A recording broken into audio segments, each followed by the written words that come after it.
Shalom, Bapak Ibu terkasih dalam Tuhan kita Yesus Kristus. Pagi hari ini kita bersyukur kita boleh ada karena anugerah Tuhan. Kita akan memulai persekutuan kita pagi hari ini. Kita akan sama-sama datang kepada Tuhan. Kita naikkan satu pujian, Allah mengerti. Hanya perkara yang tak dapat ku mengerti, mengapa harus terjadi di dalam kehidupan ini. Satu perkara yang ku simpan dalam hati, tiada sesuatu kan terjadi tanpa aku peduli. Allah peduli segala persoalan yang kita hadapi, tak akan pernah dibiarkannya ku bertumbuh sendiri. Allah mengerti, katakan Allah mengerti. Allah mengerti, Allah peduli segala persoalan yang kita hadapi, tak akan pernah dibiarkannya ku bertumbuh sendiri, sebab Allah mengerti, sebab Allah mengerti, sebab Allah mengerti, sebab Allah mengerti, sebab Allah mengerti.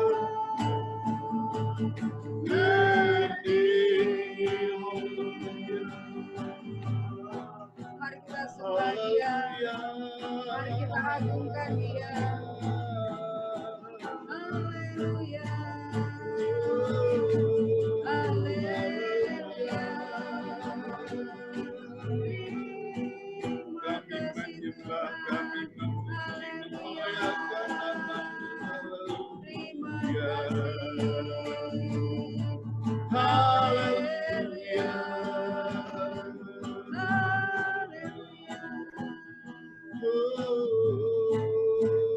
Katakan Allah peduli, Allah peduli segala persoalan yang kita hadapi, tak akan pernah dibiarkannya ku bertumbuh sendiri, sebab Allah mengerti, sebab Allah mengerti, sebab Allah mengerti, sebab Allah mengerti, sebab Allah mengerti.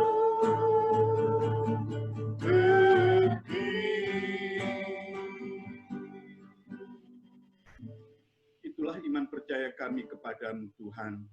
Kami mempercayai Kau adalah Allah yang sangat mengerti akan umat-Nya. Pagi hari ini kami datang kepada Tuhan, kami bersyukur kepada Tuhan karena kebaikan yang Tuhan nyatakan di dalam kehidupan kami. Bapa, terima kasih kalau Kau boleh memberi kesempatan kepada kami untuk kami boleh berfellowship bersama dengan saudara-saudara kami melalui aplikasi Zoom. Terima kasih Tuhan, kami boleh memuji, memuliakan nama Engkau. Tibalah saatnya kami akan mendengarkan kebenaran firman-Mu. Biarlah kiranya Engkau yang memberikan hikmat kepada kami boleh mengerti akan firman-Mu, dan kami boleh melakukan dalam hidup keseharian kami dimanapun kami berada. Berbicaralah kepada kami sekalian umat-Mu siap mendengarkannya. Dalam nama Tuhan kami Yesus Kristus, kami berdoa dan mengucap syukur. Haleluya, haleluya, amin. Shalom. Shalom Bapak Ibu, Saudara kekasih-kekasih Tuhan. Puji Tuhan kita boleh memasuki bulan yang ke-6, yaitu minggu pertama tanggal 7, dan ini semua hanya karena anugerah Tuhan. Bapak Ibu Saudara kekasih-kekasih Tuhan, tema firman Allah pada pagi hari ini adalah gaya hidup umat Tuhan di masa pandemi dan new normal. Sekali lagi saya katakan, gaya hidup umat Tuhan di masa pandemi dan new normal. Yang terambil di dalam Kisah Para Rasul pasal 2 ayat 41 hingga sampai 47, dan juga dalam Kisah Para Rasul pasal yang keempat ayat 32 sampai dengan ayat yang ke-37. Namun pada pagi hari ini, nanti saya berharap Bapak Ibu di rumah membaca berulang-ulang dan berusaha untuk memahami dan mengerti. Namun hari ini mari kita melihat di dalam Kisah Para Rasul pasal 2 ayat 47b.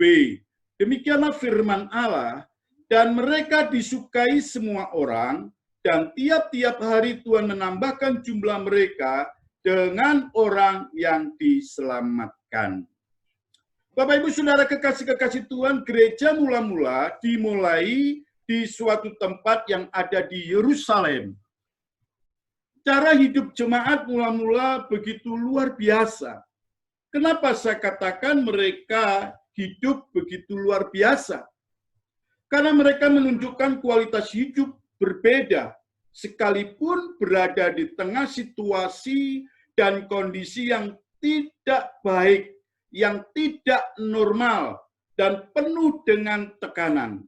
Namun, mereka benar-benar dapat menjadi saksi bagi Tuhan. Dalam ayat nas tadi dikatakan, mereka disukai semua orang. Bapak Ibu Saudara kekasih Tuhan, mengapa mereka disukai semua orang? Karena mereka memiliki gaya hidup yang berbeda dengan orang-orang yang di sekitarnya. Hal ini yang pasti mereka tidak terlepas dari pimpinan kuasa Roh Kudus.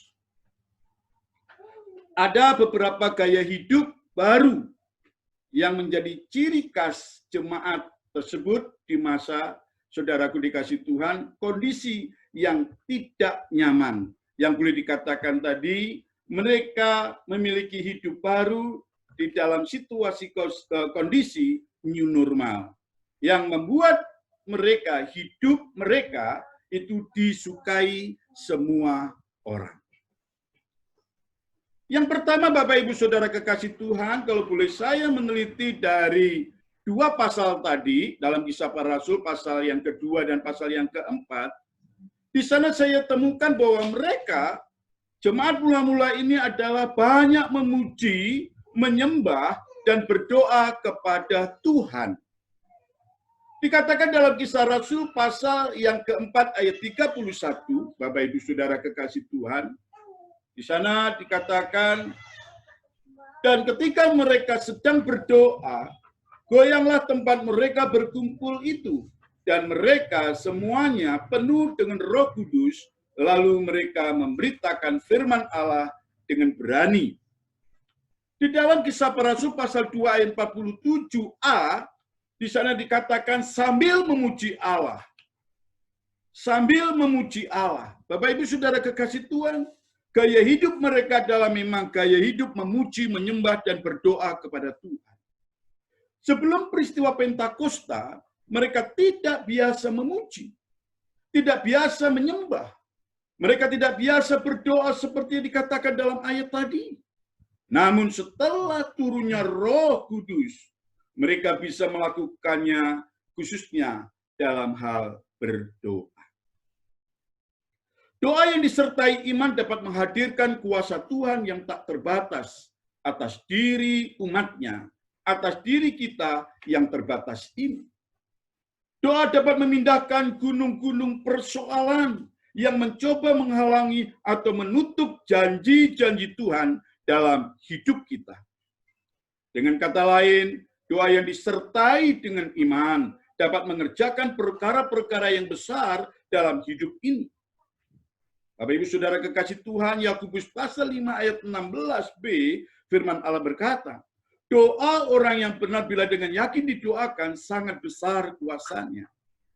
Karena itu janganlah pernah menyerah dan berputus asa dengan atau jangan pernah berhenti untuk berharap kepada Tuhan. Injil Lukas berkata di dalam pasal 18 ayat yang ke-7, tidakkah Allah akan membenarkan orang-orang pilihannya yang siang malam berseru kepadanya?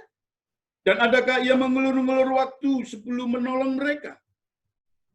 Bapak Ibu Saudara kekasih Tuhan, jelas firman Allah memberikan satu indikasi orang yang senantiasa membangun relasi dengan Tuhan dalam konteks berdoa, Tuhan pasti akan menolongnya. Yang kedua, jemaat mula-mula bertekun dalam pengajaran para rasul. Dikatakan di dalam pasal 2 ayat yang ke-42, mereka bertekun dalam pengajaran rasul-rasul dan dalam persekutuan, dan mereka selalu berkumpul untuk memecahkan roti dan berdoa. Bapak Ibu Saudara kekasih-kekasih Tuhan, jemaat mula-mula memiliki kebiasaan baru yang membuat menjadi kuat dan cepat bertumbuh dewasa karena mereka bertekun dalam pengajaran para rasul. Seorang Kristen yang ingin menjadi benar di mata Tuhan dan ingin menjadi dewasa haruslah bertekun di dalam pengajaran yang benar. Mengapa pengajaran itu penting? Bapak Ibu Saudara kekasih Tuhan, yang pertama, pengajaran itu membuat seseorang menjadi mengerti apa yang menjadi landasan berpikir dan bertindak yang benar menurut firman Allah. Yang kedua, memudahkan seseorang memahami firman Tuhan. Yang ketiga, menolong seseorang mengambil keputusan secara benar menurut firman Tuhan, bukan menurut pandangannya sendiri atau pandangan dunia. Yang keempat, Bapak Ibu Saudara kekasih Tuhan, bahwa pengajaran itu memperbaiki kelakuan. Banyak sekali perilaku seseorang dipengaruhi oleh latar belakang budaya, sosial, suku, tradisi, bahkan kebiasaan-kebiasaan yang tidak sesuai dengan firman Tuhan. Melalui pengajaran ini kelakuannya disesuaikan kembali melalui pengajaran yang benar. Maka kita seharusnya beradalah dalam pengajaran Alkitab, back to Bible, kembali kepada Alkitab. Yang ketiga, Bapak Ibu Saudara kekasih-kekasih Tuhan, bahwa jemaat mula-mula itu adalah memiliki gaya hidup yang boleh saya katakan hidup sejati dan sejiwa. Hidup sehati dan sejiwa. Kisah para Rasul pasal 4 ayat 32 firman Allah berkata, adapun kumpulan orang yang telah percaya itu, mereka sehati dan sejiwa. Dan tidak seorang pun yang berkata bahwa sesuatu dari kepunyaannya adalah miliknya sendiri. Tetapi segala sesuatu adalah kepunyaan mereka bersama-sama. Mereka banyak berkumpul dengan sehati, kalau bisa katakan adalah unity, Bapak Ibu Saudara kekasih Tuhan. Ada kuasa yang dahsyat dalam kesatuan hati, sehingga berkat Tuhan mengalir berlimpah dalam hidup mereka. Dan bila kita memahami makna firman Tuhan ini juga, maka berkat itu juga mampu melimpah atas hidup kita bila kita memiliki kesehatian. Di dalam Ibrani pasal 10, Bapak Ibu Saudara kekasih Tuhan, ya, di dalam Ibrani pasal 10 25, janganlah kita menjauhkan diri dari pertemuan-pertemuan ibadah kita, seperti dibiasakan oleh beberapa orang, tetapi marilah kita saling menasihati dan semakin giat melakukannya menjelang hari Tuhan. Jika kita hidup dalam komunitas lingkungan orang percaya, Bapak Ibu Saudara kekasih Tuhan, maka kita akan semakin dipererat dan dipersatukan melalui hubungan kita dengan saudara-saudara seiman. Ingat, ada kuasa dalam kesatuan hati. Jadi unity itu penting di dalam konteks new normal. Itu penting sekali. Di dalam tatanan hidup yang baru. New normal dengan normal baru itu sangatlah berbeda. New normal, kita berada dalam tatanan baru, dalam kehidupan baru, dan itu yang dilakukan oleh jemaat mula-mula. Yang keempat, Bapak Ibu Saudara kekasih Tuhan, mereka berada pada lingkungan yang saling menolong hingga tidak ada yang berkekurangan. Di dalam Kisah Para Rasul pasal 2 ayat 44 sampai 45, di sana jelas mengatakan akan hal itu. Jemaat mula-mula hidup dalam lingkungan yang biasa membangun kehidupan rohani mereka. Demikian juga kita pada zaman sekarang ini harus hidup dalam lingkungan orang percaya supaya bisa saling membangun dan hidup saling menguatkan satu dengan lain. Jemaat zaman sekarang, Bapak Ibu Saudara kekasih, cenderung kehilangan panggilannya untuk hidup peduli dan saling melayani satu dengan yang lain. Hal ini disebabkan oleh banyaknya faktor yang mempengaruhi di antaranya individualis, modernisme, pekerjaan, keadaan ekonomi, dan sebagainya. Sehingga menimbulkan kesenjangan hidup antara jemaat satu dengan yang lain. Bapak Ibu Saudara kekasih-kekasih Tuhan, Amsal pasal yang ketiga ayat 27, firman Allah berkata, janganlah menahan kebaikan daripada orang-orang yang berhak menerimanya, padahal engkau mampu melakukannya. Ini adalah tantangan bagi gereja Tuhan untuk menjalankan perannya sebagai terang dunia. Galatia pasal 6 ayat yang kedua, firman Allah berkata, bertolong-tolonglah menanggung bebanmu, demikianlah kamu memenuhi hukum Kristus. Saling menolonglah dalam menanggung beban, supaya kamu mentaati hukum Kristus. Jadi hidup dalam kebersamaan, hidup saling tolong-menolong, merupakan bagian dari gaya hidup jemaat mula-mula yang selayaknya untuk kita teladani. Yang kelima, Bapak Ibu Saudara kekasih Tuhan, mereka hidup dalam kuasa dan mujizat. Kisah Para Rasul pasal 2 ayat 43 firman Allah berkata, maka ketakutanlah mereka semua. Sedang rasul-rasul itu mengadakan banyak mujizat dan tanda. Disambung dengan Kisah Para Rasul pasal 4 ayat 33, firman Allah berkata, dan dengan kuasa yang besar rasul-rasul memberi kesaksian tentang kebangkitan Tuhan Yesus, dan mereka semua hidup dalam kuasa yang melimpah-limpah. Jemaat mula-mula hidup dalam kuasa dan mujizat.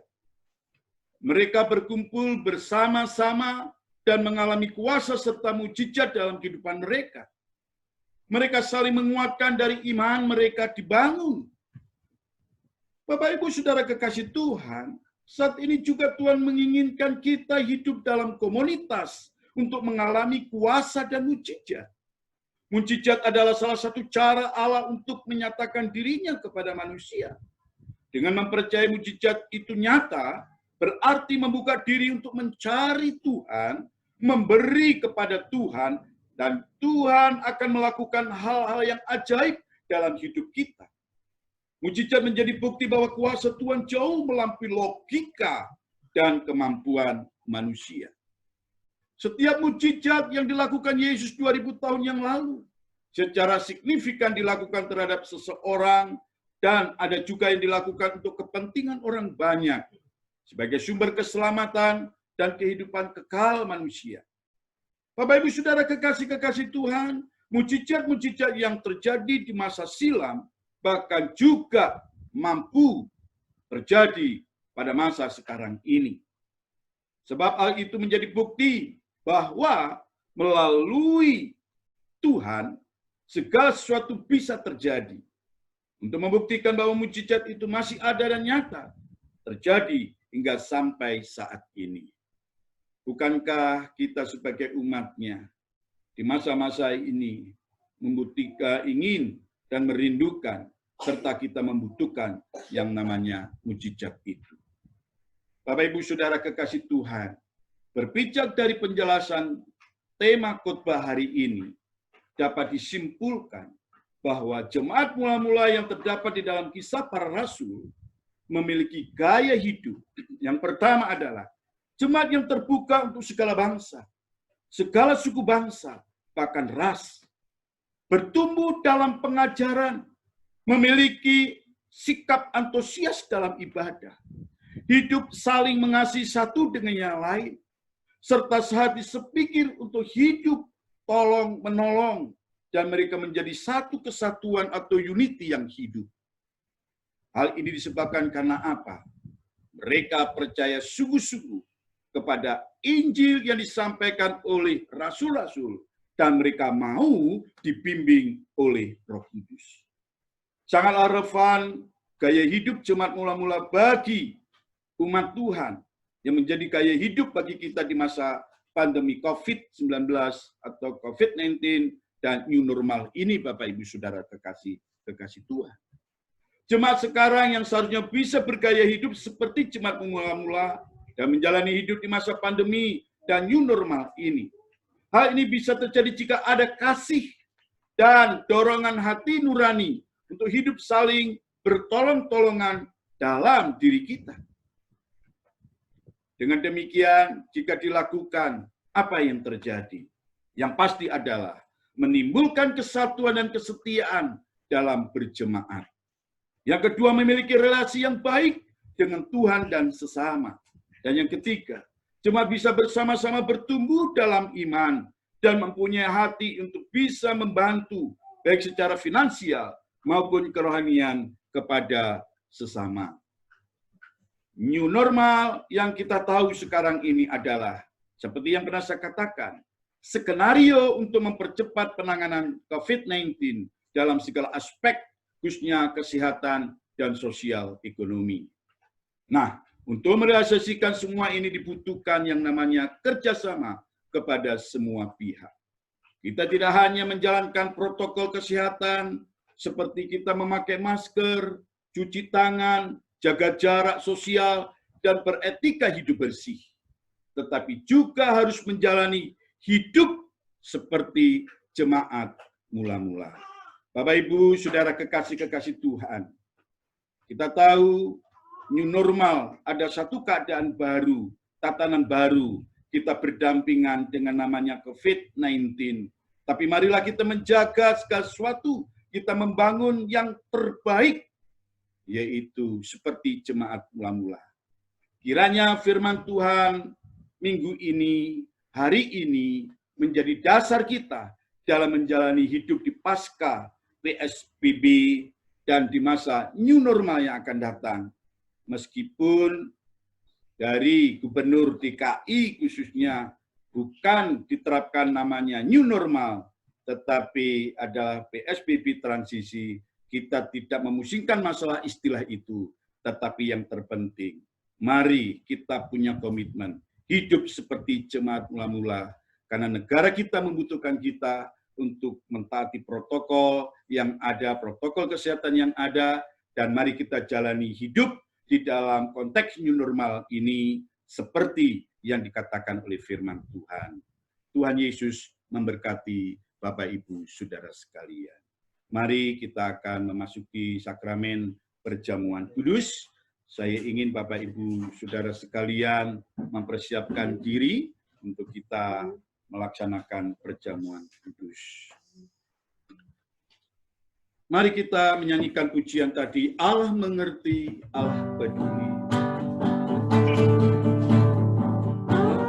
Allah mengerti, Allah peduli, segala persoalan yang kita hadapi, tak akan pernah dibiarkannya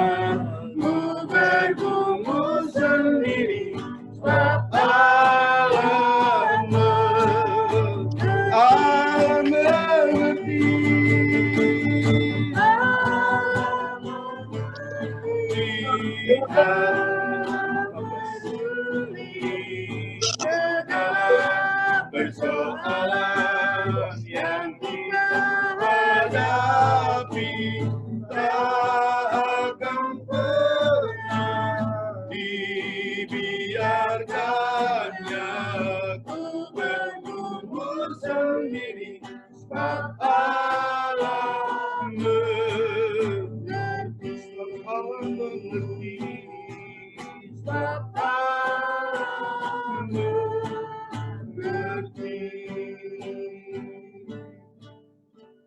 Allah sangat mengerti kepada kita umatnya. Mari kita berdoa. Kami mengucapkan syukur dan terima kasih Tuhan.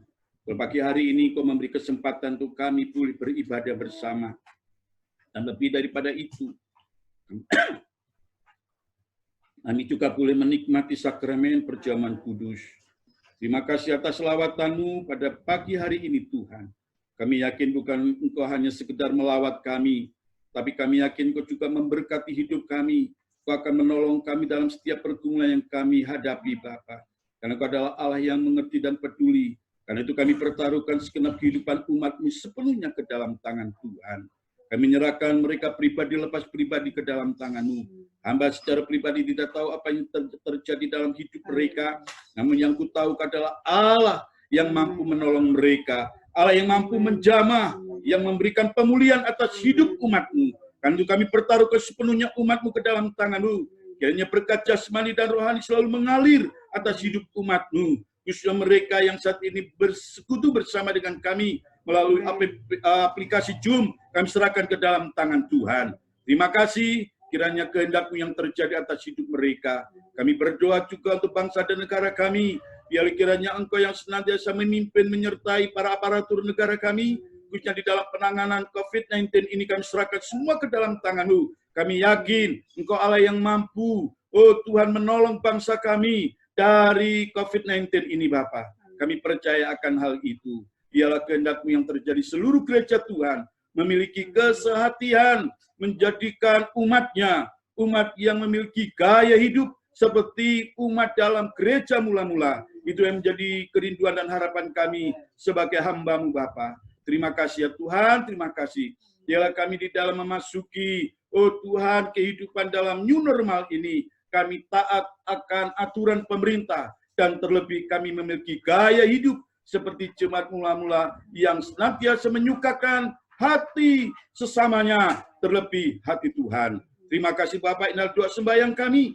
Semua ini kami peralaskan hanya di dalam nama Tuhan kami, Yesus Kristus. Bapak, Ibu, Saudara kekasih Tuhan, mari kita mengangkat tangan kita. Mari kita berdoa yang Tuhan ajarkan kepada kita, doa Bapa kami. 1, 2, 3. Bapa kami yang di surga, dikuduskanlah nama-Mu, datanglah kerajaan-Mu, jadilah kehendak-Mu di bumi seperti surga. Berikanlah kami pada hari ini makanan kami yang secukupnya, dan ampuni akan kesalahan kami, beri kami juga mengampuni orang bersalah kepada kami. Dan jangan bawa kami hidup dalam pencobaan, tapi lepaskanlah kami daripada yang jahat. Karena Engkau yang punya kerajaan dan kuasa dan kemuliaan sampai selama-lamanya. Kiranya berkat yang datangnya daripada Allah Bapa, cinta kasih daripada Tuhan kita Yesus Kristus, serta persekutuan Roh Kudus menyertai kita mulai saat ini hingga sampai Maranatha, Tuhan Yesus Kristus datang kali yang kedua. Terima kasih Tuhan, terima kasih. Semua yang percaya katakan amin.